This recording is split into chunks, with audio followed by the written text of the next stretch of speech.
नमस्कार प्यारे दोस्तों, स्वागत है आप सभी का green world publication YouTube channel पर। मैं आपका अपना राहुल पटेल, आपका केमिस्ट्री टीचर। बेटा हम लोग बात कर रहे हैं आपके 12th की केमिस्ट्री के उपसा संयोजन यौगिक चैप्टर की, जिसमें मैंने ऑलरेडी आप लोगों को बहुत सारे लेक्चर प्रोवाइड कर दिया है, जिसमें बहुत सारे कॉन्सेप्ट क्वेश्चंस को मैंने करा दिया है। आज हम बात करेंगे जो कुछ क्वेश्चंस बच गए हैं उन सारे क्वेश्चंस को आज के लेक्चर में हम लोग बेटा निपटा देंगे। ठीक है बेटा, आप लोगों को करना है अपने green world publication YouTube channel को सब्सक्राइब, दोस्तों के साथ शेयर, क्योंकि उनको भी पता चलना चाहिए कि ग्रीन वर्ल्ड पब्लिकेशन चैनल पर धमाल मच रहा है। और आपको ये पता होना चाहिए कि राजीव क्वेश्चन बैंक जो कि हर साल यूपी बोर्ड के एग्जाम में धमाल मचाता ही है, तो आप लोगों को चाहिए कि आप लोग ही यूज करें, अपने दोस्तों को भी बताएं। यानी कि जो दोस्त नहीं जानते हैं या फिर अदर क्वेश्चन बैंक को यूज करते हैं, तो आप उनको बताइए कि राजीव क्वेश्चन बैंक हर साल यूपी बोर्ड में धमाल मचाता है, वो भी राजीव क्वेश्चन बैंक को परचेज करें, उससे पढ़ाई करें, उससे क्वेश्चंस को सॉल्व करें। ठीक है बेटा। और आप लोग कहाँ से खरीद सकते हो राजीव क्वेश्चन बैंक को? आप लोग खरीद सकते हो मार्केट में जाकर या फिर दिए गए लिंक पे जाकर के आप लोग परचेज कर सकते हो, ऑनलाइन घर बैठे मंगवा सकते हो। ठीक है बेटा, तो ज्यादा बातें नहीं करते हैं। ठीक है, चलिए हम क्लास को स्टार्ट कर लेते हैं।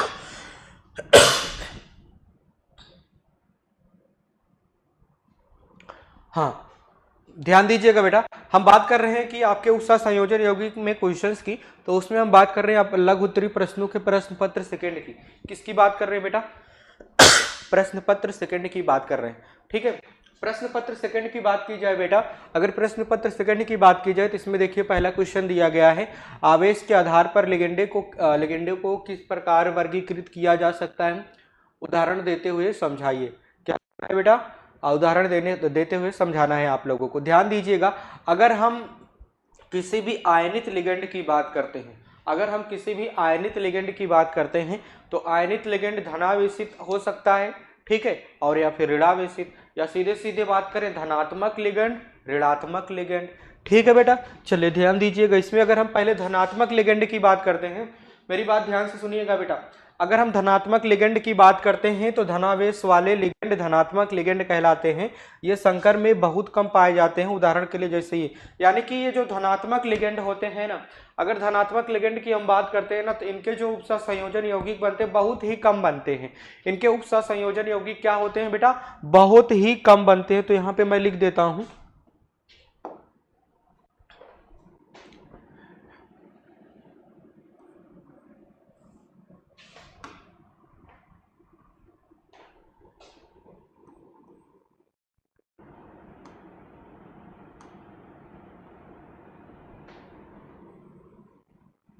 धनात्मक लिगेंड के उपसा संयोजक यौगिक बहुत कम होते हैं।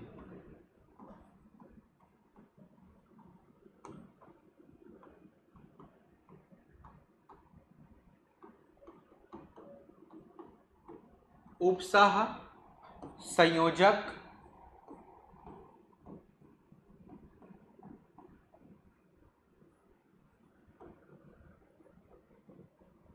यौगिक बहुत कम होते हैं।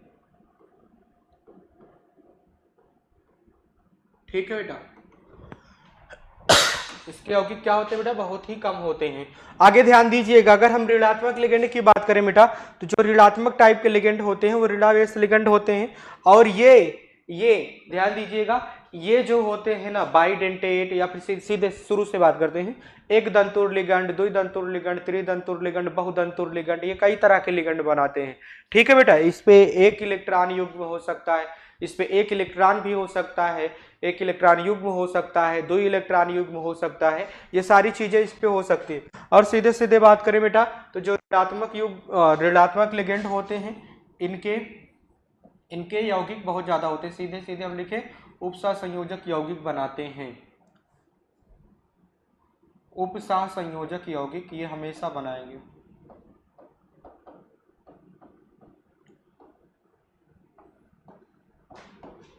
ठीक है ना, हम उपसा संयोजक यौगिक देखते हैं बेटा, सामान्यतः जो हम लोग उपसा संयोजक यौगिक देखते हैं ना, यही बनाते हैं, उपसा संयोजक यौगिक बनाते हैं।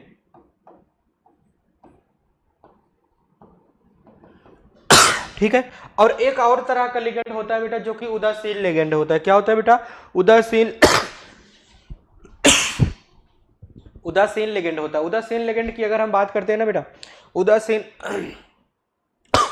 उदासीन लिगेंड की अगर हम बात करें ना तो इस पे कोई आवेश नहीं होता। उदासीन लिगेंड पे बेटा कोई आवेश नहीं होता है। उदासीन लिगेंड पे अगर कोई आवेश नहीं हो तो इसका मतलब क्या है भाई, ये क्या ये उपसह संयोजक यौगिक बनाएगा या फिर नहीं बनाएगा? तो उपसह संयोजक यौगिक ये बनाता है। क्या करता है बेटा? उपसह संयोजक यौगिक ये बनाता है। पर ये जो भी एक उपसह संयोजक यौगिक बनाएगा ये एक दंतुर के जैसे होता है। एक दंतुर लिगेंड होते हैं। कैसे होते हैं बेटा? एक दंतुर लिगेंड होते हैं। ये चीजें आप लोगों को बेटा मालूम होना चाहिए। ठीक है, आप लोग इसको नोट डाउन कीजिए। आगे बढ़े, स्क्रीनशॉट लीजिए या फिर नोट डाउन कीजिए। मैं साइड में हो गया हूं।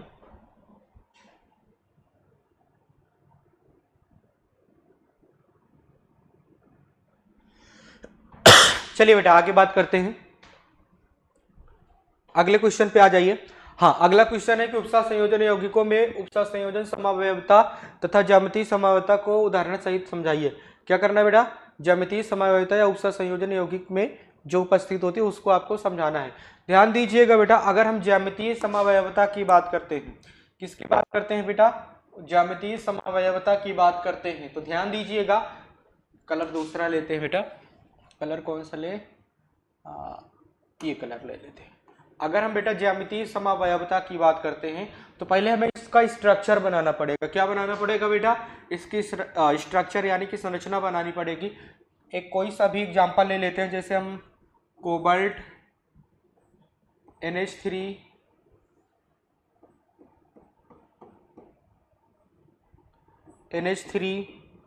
सी क्यों लिखा रहा है, Cl।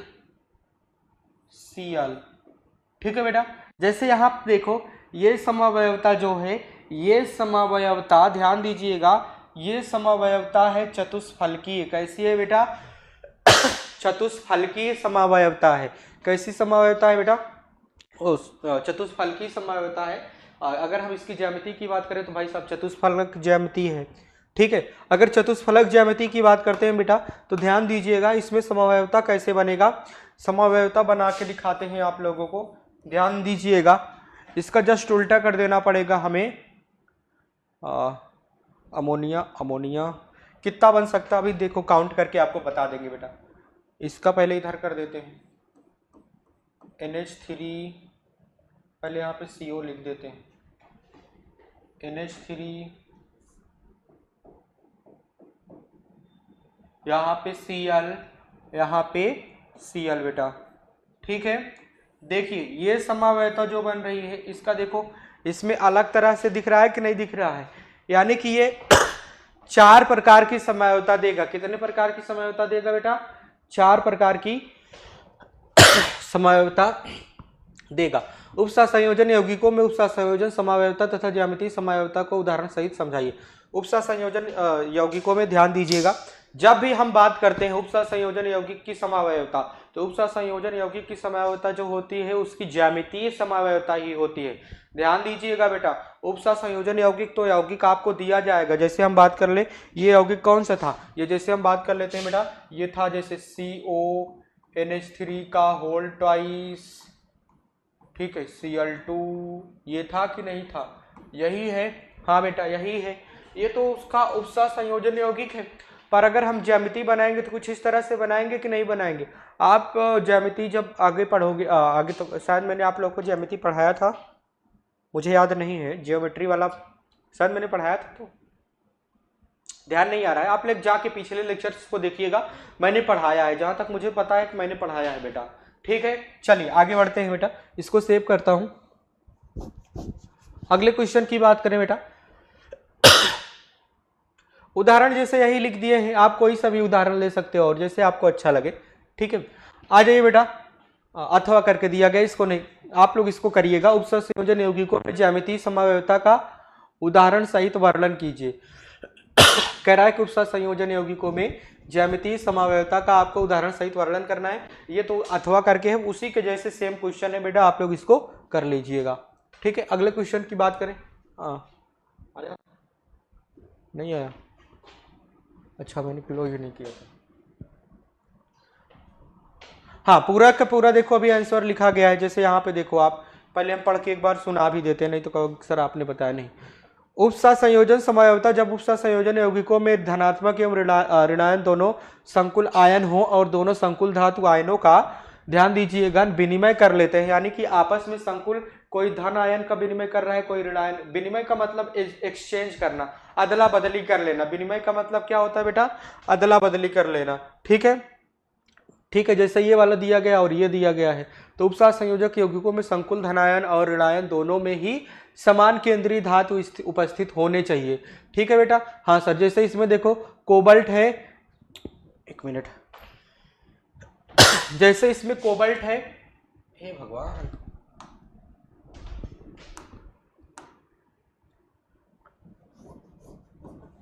जैसे ध्यान दो बेटा, इसमें कोबाल्ट है, हाँ केंद्रीय धातु परमाणु, और इसमें कोबाल्ट है, तो इसके इसके बीच में एक्सचेंज होगा। इसमें क्रोमियम है, इसका क्रोमियम जाके इसके बीच में चेंज हो, यानी कि उपसा संयोजन यौगिक में संकुल धनायन और ऋणायन दोनों में ही समान केंद्रीय धातु उपस्थित हो, अतः ये उपसा संयोजन समयावता प्रदर्शित करते हैं। तो ज्यामितीय समयावता देख लो, यहाँ पे क्या कह रहा है कि वह समयावता जो केंद्रीय धातु आयन के चारों ओर लिगेंडों की आकाशीय अवस्था की, जैसे अभी मैंने फिगर बनाया था ना, ये देखो एक एग्जाम्पल यहाँ पे दिया गया है, सेम एग्जाम्पल ही दिया गया है जो अभी मैंने आप लोगों को बताया बेटा, जो अभी मैंने आप लोगों को बताया ये यहाँ पे दिया गया है, आप लोग देख सकते हो। ठीक है बेटा? हाँ, बाकी पढ़ने का है तो पढ़ लो आप लोग, बाकी मैंने समझाया है आप लोगों को। आगे बढ़ते हैं।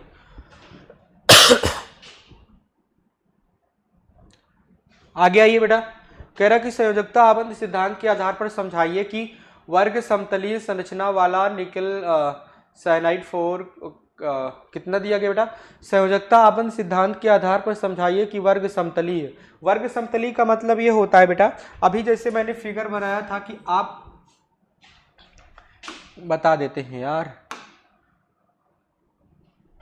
जैसे अभी मैंने एक एग्जांपल वाला फिगर बनाया था, जैसे यहाँ पे देखो प्लेटिनम है, हाँ सर प्लेटिनम है Pt, इसके साथ NH3 जुड़ा है, हाँ सर NH3 जुड़ा है, यहाँ पे Cl जोड़ दो, जोड़ दिया, यहाँ पे Cl जोड़ दो, यहाँ पे NH3 जोड़ दो। ठीक है सर? हाँ सर ठीक है। अब देखिए जरा, ये समयावता तो वर्ग के फॉर्म में है, पर ये एक ही समतल में है। क्या है बेटा? एक ही प्लेन पे है। प्लेन समतल का मतलब क्या होता है बेटा? प्लेन, एक ही प्लेन पे हो।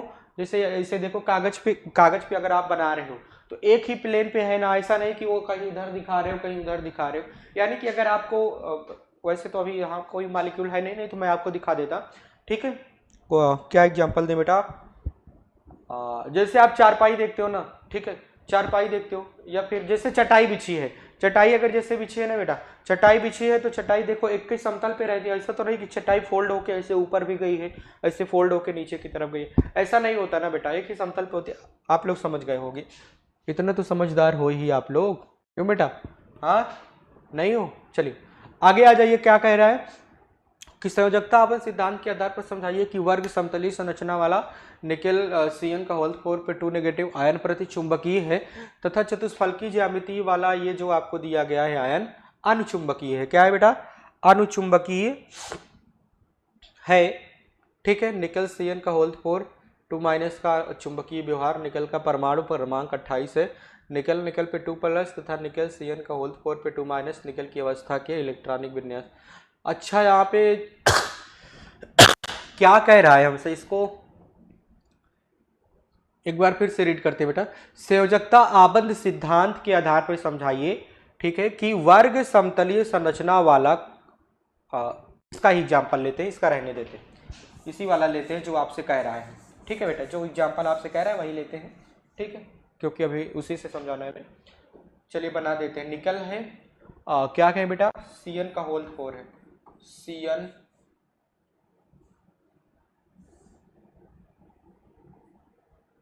ब्लैक यूज करेंगे यार। देखो क्या दिया गया बेटा आपको, निकल दिया गया है, हाँ Cn, ठीक है, Cn, ठीक है, Cn, ठीक है, Cn, ठीक है। हाँ बेटा, ये आपको दिया गया है, आयन प्रति चुंबकीय है तथा चतुष्फलकीय ज्यामिति वाला है। जबकि इसकी हम बात करें आयन, जब इसकी हम बात करें, ये प्रति चुंबकीय है और ये अच्छा इस पे कितना नेगेटिव बेटा, 2 नेगेटिव है।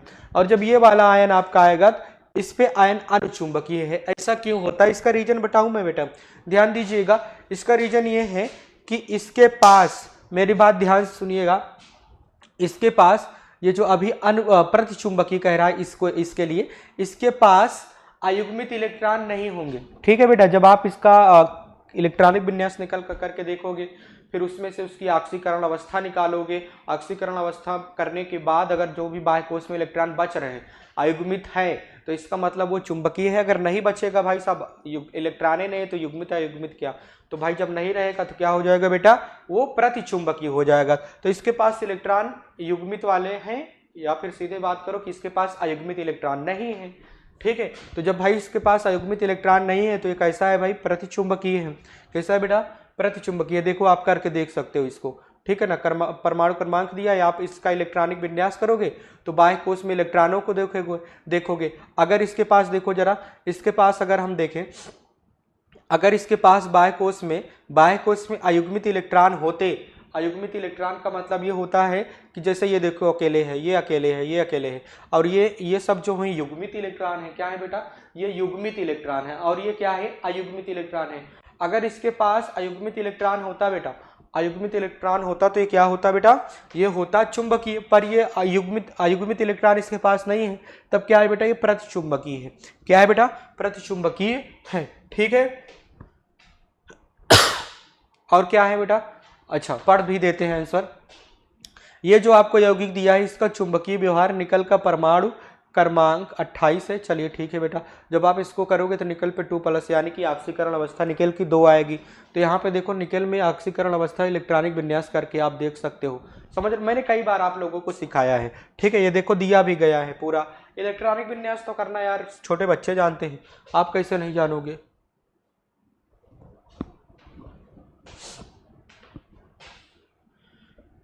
चलिए आ जाइए बेटा, आगे बात करते हैं।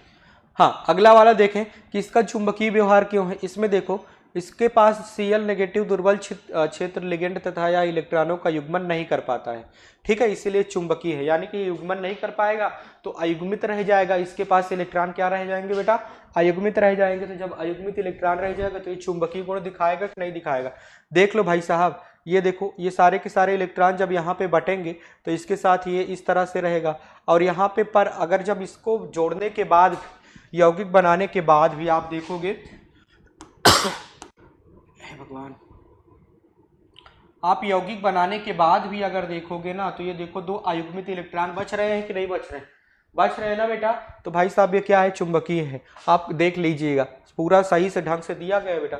इसीलिए मैं आप लोगों को बार बार कहता हूं कि आप लोग राजीव क्वेश्चन बैंक को जरूर यूज करा करें क्वेश्चन को सॉल्व करने के लिए। उसमें इतना क्लियरली आपको सारा कुछ दिया गया है कि आपको पूरा डिफाइन कर दिया गया। ऐसा लगता है कि आपको वो बुक जो राजीव क्वेश्चन बैंक है वो एक क्वेश्चन बैंक नहीं, एक टीचर है आपका। क्या है बेटा, एक टीचर है जो आपको अच्छे से समझाता है। चलिए, ये बहुत इंपॉर्टेंट है बेटा, ये सारी चीजें आप लोगों को आनी चाहिए। अब कहोगे कि ये बवाल क्या आ गया बेटा, ये बवाल नहीं है, ये यही आपके बोर्ड एग्जाम में ज्यादा पूछे जाते हैं। मेरी बात ध्यान से सुनिएगा बेटा, अगर हम इस चैप्टर से आने के क्वेश्चन की बात करें, इस चैप्टर से क्वेश्चंस के आने की बात करते हैं ना बेटा, तो इस चैप्टर से इससे यानी कि IUPAC नेमिंग से क्वेश्चंस ज़्यादा आने के चांसेस होते हैं। IUPAC नेमिंग से क्वेश्चंस ज़्यादा आने के चांसेस होते हैं। तो ध्यान दीजिएगा, आपको दिया गया है ये यौगिक, ये सारे यौगिक दिया गया है। सबसे क्या पूछ रहा है बेटा, सबका IUPAC नाम पूछ रहा है। क्या पूछ रहा है बेटा, सबका IUPAC नाम पूछ रहा है। ठीक है, चलिए आइए इसको करने की कोशिश करते हैं बेटा। यहाँ पे जगह नहीं, हम समझा देंगे आप लोगों को ढंग से, टेंशन मत लिया करो आप लोग।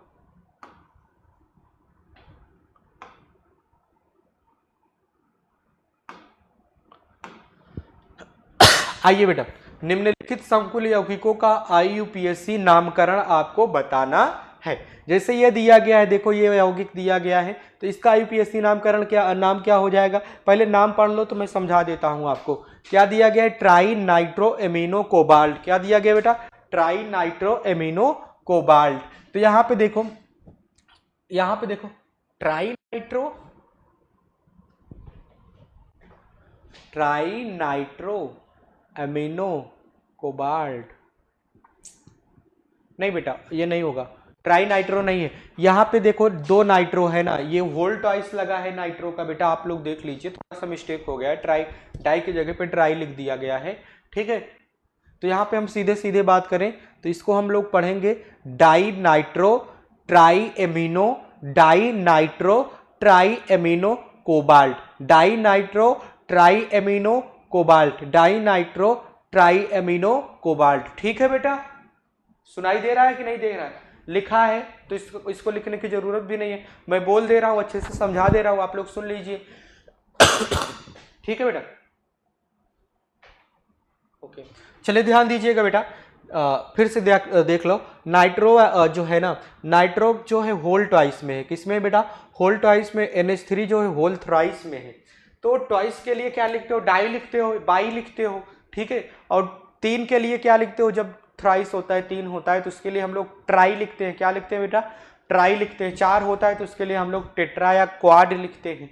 ये बातें आप लोगों को पता है, इतना चीज आप लोग जानते ही हो, ठीक है बेटा। तो इसीलिए क्या हो जाएगा बेटा, ये di nitro tri amino cobalt. अब यहाँ पे बात ये होती है कि अगर हमें यहाँ पे लिखना है, जैसे कि इसका हमें लिखना है ऑक्सीकरण अवस्था, ऑक्सीकरण अवस्था लिखना है, तो आप पहले इसका नाम लिखोगे, फिर जब इसका नाम लोगे केंद्रीय धातु परमाणु का, जब आप केंद्रीय धातु परमाणु का नाम लोगे तो उसके जस्ट बाद उसका ऑक्सीकरण अवस्था दिखा देना, जैसे इसमें ये दिखाए गए हैं, ठीक है, जैसे इसमें सब दिखाया गया है, ठीक है बेटा।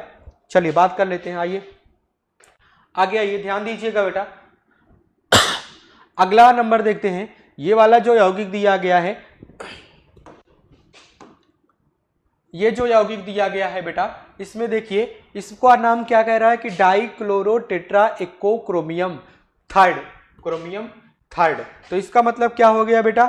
डाइक्लोरो, हाँ सही है भाई साहब, क्लोरीन 2 है तो डाइक्लोरो लिखोगे, लिखोगे कि नहीं लिखो? इतना तो पता होता है यार सबको, बचपन से पढ़ते आए हो आप लोग, हमेशा से ही पढ़ते आए हो ना। हाँ तो क्या कहोगे? इसको डाइक्लोरो कहोगे। और जल को कहते हैं एक्वा, क्या कहते हैं बेटा? जल को एक्वा कहते हैं, जल को क्या कहते हैं? एक्वा कहते हैं। कितना है बेटा? 4 है, तो इसके लिए क्या लिखेंगे? Tetra aqua. क्या लिखेंगे बेटा? Tetra aqua.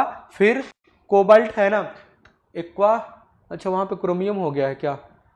कोबाल्ट है बेटा, क्रोमियम नहीं है, कोबाल्ट थर्ड प्लस, ठीक है बेटा। वहां पे क्रोमियम हो गया, थोड़ा सा मिस्टेक हो गया वहां पे बेटा, आप लोग टेंशन लेने वाली बात नहीं, मैं इसको सही कर देता हूँ, नाम लिख देता हूँ। इसका नाम हो जाएगा डाई क्लोरो, ठीक है, tetra aqua cobalt, tetra aqua cobalt. कितना इसका ऑक्सीकरण अवस्था है बेटा? 3 है, तो 3 लिख दीजिएगा, ठीक है बेटा, आंसर ठीक है, ठीक है।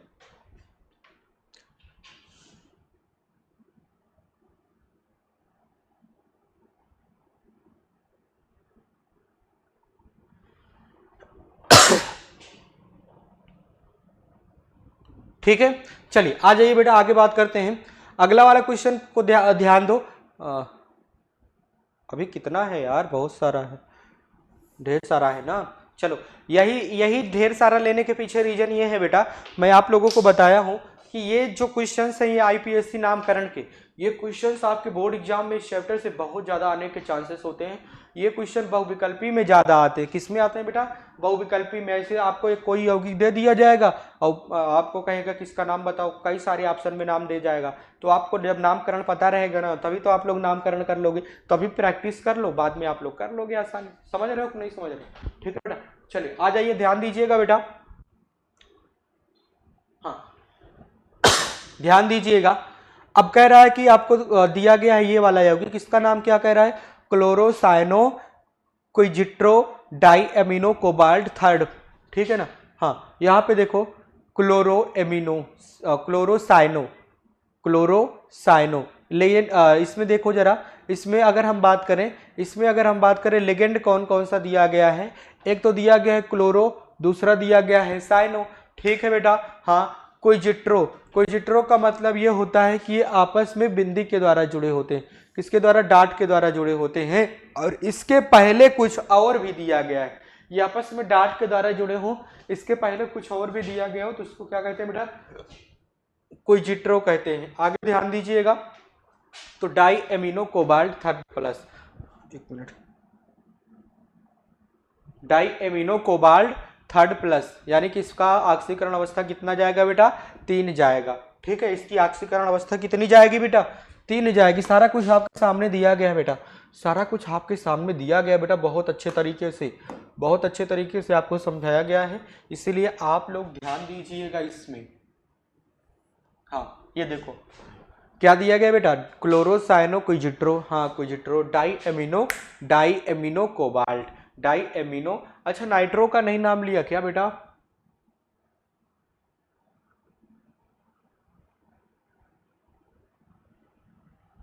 नाइट्रो का नाम नहीं लिया है यार, थोड़ा सा मिस्टेक हो गया है, तीनों में मिस्टेक पकड़ाई मुझे। चलिए कोई बात नहीं, आप लोग लिख लीजिएगा, क्या लिख लीजिएगा बेटा, क्लोरोसाइनो कोइजिट्रो di amino nitro cobalt, nitro cobalt. ठीक है बेटा, आप लोग लिख लीजिएगा। ठीक है, नाइट्रो नहीं लिखा गया तो आप लोग इतना तो समझदार हो, जो चीजें भाई अगर मान लो बाई मिस्टेक हो जाता है, कभी कभार टाइपिंग में एरर हो जाता है, तो वो तो बातें चलती रहती है बेटा, पर आप लोग इसको लिख सकते हो। ठीक है, इस वाले यौगिक का नाम देखो बेटा, प्लेटिनम है, ठीक है, NH3 है और Cl5 है। इसका नाम क्या हो जा रहा है बेटा, ध्यान दीजिएगा, इसका नाम क्या हो जा रहा है हाँ इस वाले की बात कर रहे हैं। पहले हम एक बार सब कुछ टिक लगा देते हैं, कौन कौन हम लोगों ने निपटा लिया। फर्स्ट हम लोगों ने निपटाया, सेकेंड, थर्ड, फोर्थ की बात कर रहे हैं। फोर्थ का नाम देखो जरा, फोर्थ वाले की बात करें, pentachloro amino platinate, fourth plus cation है। ठीक है बेटा, चलिए प्लेटिनम, हाँ प्लेटिनम है, NH3 भी है और क्लोरीन है। तो पहले हम नाम किसका लेंगे, जो लिगेंड स्फीयर के बाहर होता है, स्फीयर के बाहर कौन है, क्लोरीन है। तो क्या कहेंगे, क्लोरीन कितना है, 5 है, तो पेंटाक्लोरो हो जाएगा। क्या हो जाएगा बेटा, पेंटाक्लोरो हो जाएगा। फिर क्या हो जाएगा बेटा, एमिनो, क्या हो जाएगा बेटा, एमिनो। फिर प्लेटिनम, प्लेटिनम को यहाँ पे प्लेटिनेट कहा जाएगा। क्या कहा जाएगा बेटा, प्लेटिनेट। क्यों, क्योंकि ये आयन बना रहा है। क्या बना रहा है बेटा, आयनित हो जा रहा है। कितना आयन दे रहा है बेटा, कितना, 4, यानी कि इस पे कितना प्लस जाएगा, प्लेटिनम पे यहाँ पे जाएगा 4 प्लस, कितना बेटा, 4 प्लस जाएगा। और कैटायन लिखा है, कैटायन का मतलब प्लस चार्ज। ठीक है बेटा, इतना तो आप लोगों को पता ही है।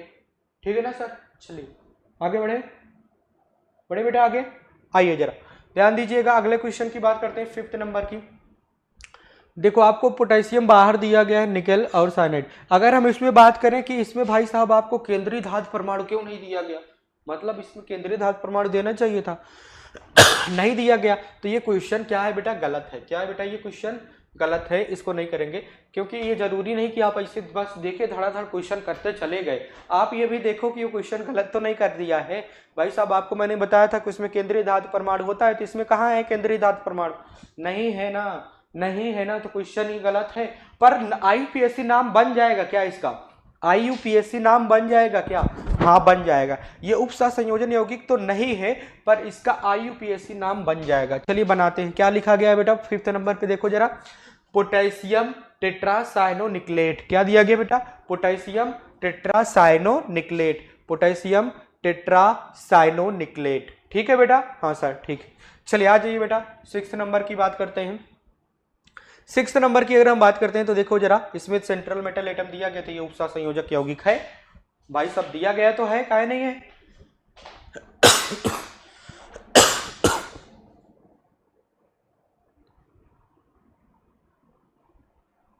चलिए आइए बेटा इसका देखते हैं, नाम पहले चेक करते हैं, नाम क्या होगा।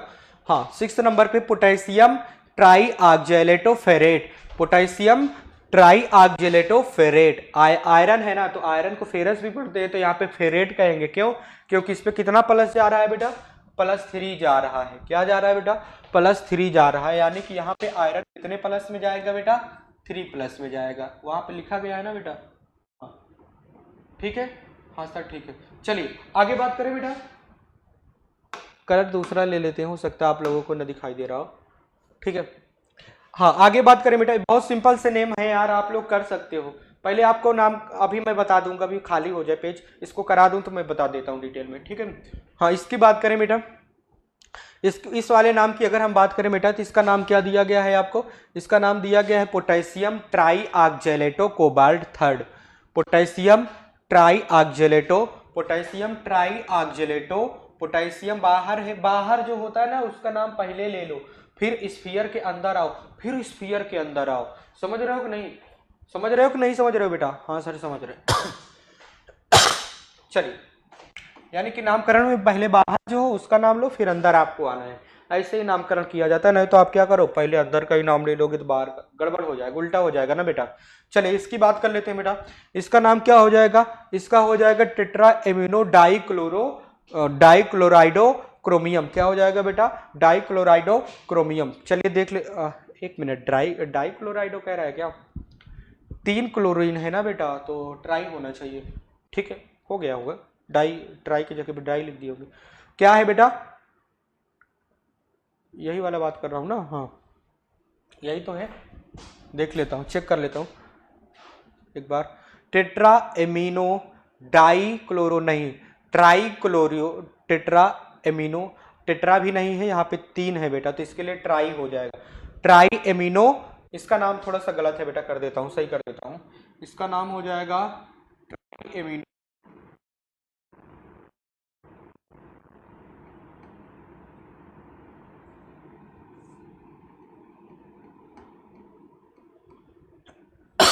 Try amino. और क्या,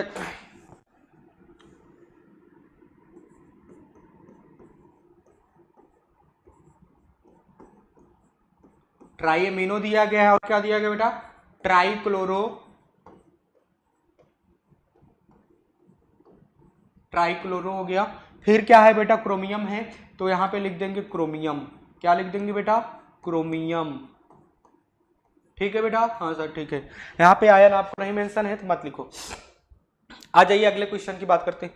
इस तरह से आप लोग इन सारे क्वेश्चंस को कर सकते हो, इस तरह से आप लोग इन सारे क्वेश्चन को कर सकते हो, आपके सामने दिया गया ढंग से कर लेना बेटा। मैं इसको साफ कर देता हूं, आप लोग इसका स्क्रीनशॉट ले लो, ताकि आप लोग क्या कर लो बेटा, इसका स्क्रीनशॉट ले लो और स्क्रीनशॉट लेके आप लोग क्या करो बेटा, प्रैक्टिस करो। क्या करो बेटा, प्रैक्टिस करो। नहीं तो आप लोगों ने राजीव क्वेश्चन बैंक जरूर ही परचेस किया होगा, क्योंकि इतने दिनों से आपको बताया जा रहा है कि राजीव क्वेश्चन बैंक आपके यूपी बोर्ड के एग्जाम के लिए सबसे बेस्ट है। तो आप लोग जरूर उसको परचेस कीजिए, चाहे मार्केट से या फिर ऑनलाइन वेबसाइट पे जाके आप लोग परचेस कीजिए बेटा। उसमें सारे क्वेश्चंस इतने बिंदास तरीके से दिए गए हैं।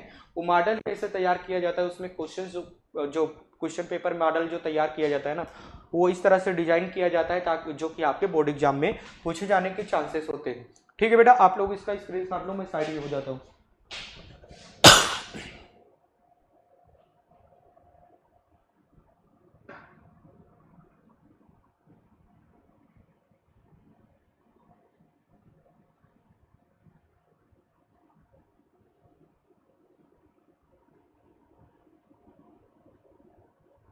चले बेटा, ओके चलिए ठीक है बेटा, आगे बढ़ते हैं।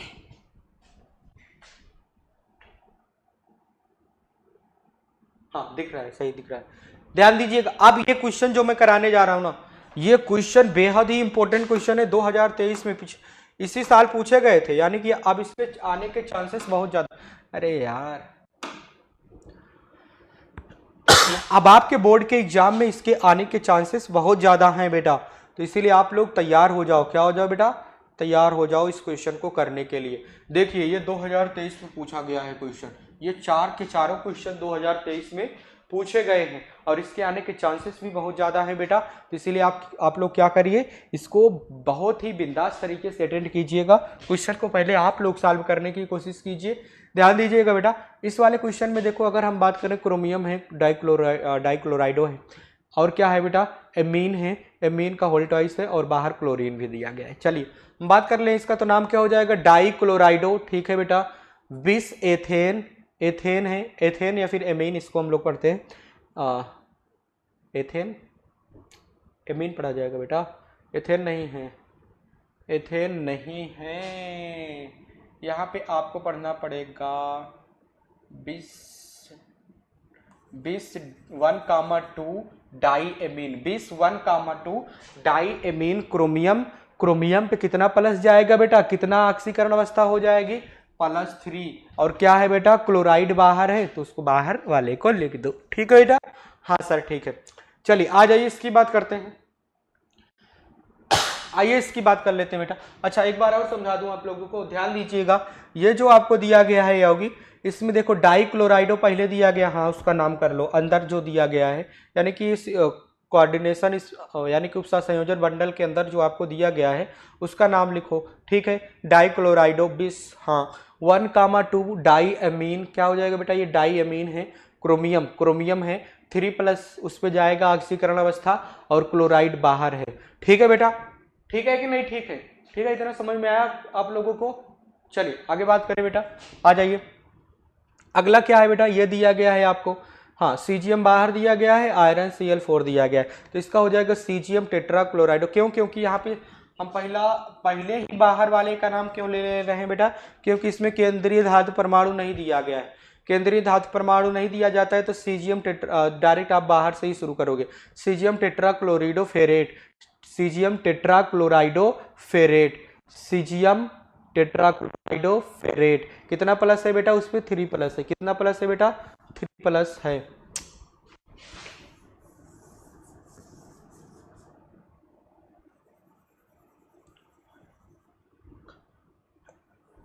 आइए बेटा आगे देखते हैं, अगले वाले की बात करें तो पोटेशियम ट्राई ऑक्जेलेटो कोबाल्ट, क्या है बेटा, potassium try oxalato cobalt, potassium try oxalato cobalt, ये पोटेशियम है, हाँ सर ठीक है। यहाँ पे देखो ट्राई ऑक्जेलेटो, ये ऑक्जेलेट है, ऑक्जेलेट का सूत्र क्या होता है बेटा, C2O4, ठीक है, इसको ऑक्जेलेट कहते हैं, इस पे 2 नेगेटिव होता है, कितना नेगेटिव होता है बेटा, 2 नेगेटिव होता है। ठीक है बेटा, हाँ सर ठीक है। तो क्या नाम हो गया है इसका, potassium try oxalato cobalt third, यानी कि इस पे ऑक्सीकरण अवस्था कितनी है बेटा, इस पे ऑक्सीकरण अवस्था 3 है, कितनी है बेटा, 3 है। इसकी बात करो ट्राई एमीन ट्राई क्लोराइडो कोबाल्ट है, ये देखो ट्राई एमीन है, हाँ लिगेंड हो गया, ट्राई क्लोराइडो, हाँ, और केंद्रीय धातु परमाणु क्या है, कोबाल्ट है।